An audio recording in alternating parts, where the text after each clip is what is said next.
Crested Francolin.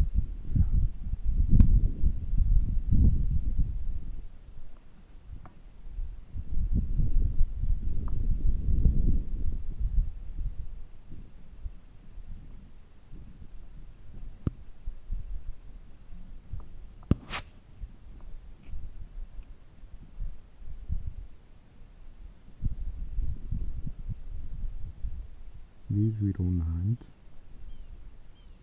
I'm just appreciating them because they're the most silly birds that you would ever want to hunt.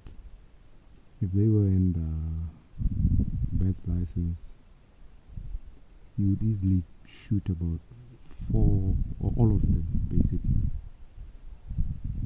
because what I've seen when doing pest controlling is that when you shoot one bird, it will run to the bird that you shot.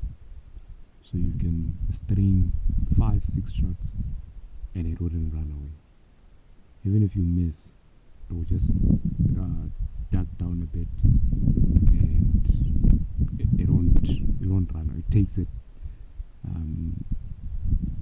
forever to notice that its life is in danger.